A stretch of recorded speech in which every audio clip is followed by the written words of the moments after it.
آج کی اس ویڈیو میں ہم جانیں گے کہ پیر مہر علی شاہ نے قادیانیوں کو کیسے شکست دی اور نبوت کا دعویٰ کرنے والوں کا کیا حال ہوتا آیا ہے۔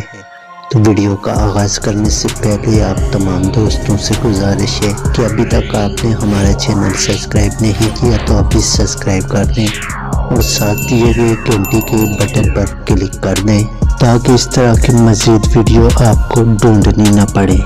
ویڈیو کے کامنٹ سیکشن میں ختم نبوت کا نعرہ ضرور لگائیں۔ تو آئیے ویڈیو کا آغاز کرتے ہیں۔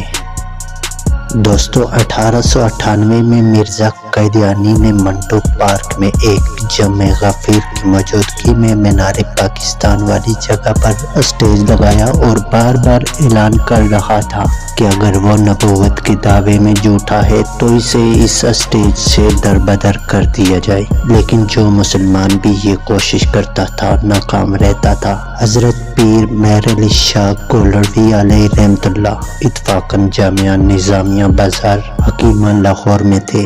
قبلہ عالم کی خدمت میں یہ ساری صورتحال بیان کی گئی تو آپ نے مرزا قادیانی کے مقابلے میں آنے کی ڈالی اور منٹو پارک روانہ ہو گئے اور اسٹیج پہ کھڑے ہو کر فرمایا کہ یہ شخص نبی ہونے کا دعویدار ہے، جبکہ اللہ تعالیٰ نے اپنے فضل خاص سے جناب رسول مقبول صلی اللہ علیہ وسلم کے اس غلام ابن غلام کو اپنی ولایت سے سرفراز فرمایا ہے۔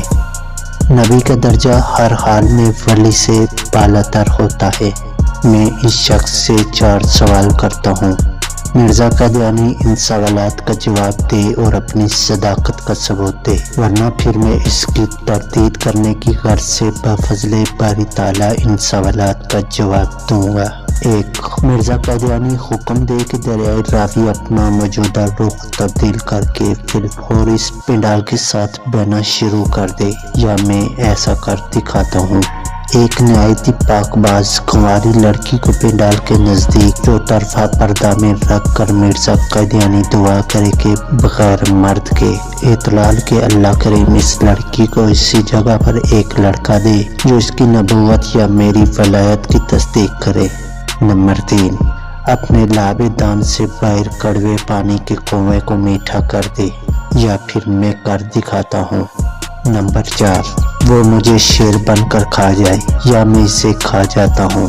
سرکار رحمت اللہ علیہ کی زبان مبارک سے یہ الفاظ نکل رہے تھے کہ گردن سے شیر کے بار نمودار ہونے لگے، لیکن آپ کے ساتھ کھڑے ایک بزرگ نے فوراً آپ کی گردن مبارک پہ ہاتھ رکھ کر کہا کہ سرکار شریعت۔ اس پہ آپ رحمت اللہ علیہ اپنی اصل حالت میں آ گئے، مگر اسی دوران مرزا قادیانی اسٹیج چھوڑ کر بھاگ گیا۔ بعد میں سرکار اس واقعے کی یاد آنے پہ فرماتے، اگر مولوی صاحب نے مجھے روکا نہ ہوتا تو میں اسے تخت و سرا میں بھی ڈھونڈ کر ختم کر دیتا، مگر اللہ کی مرضی یہ نہ تھی۔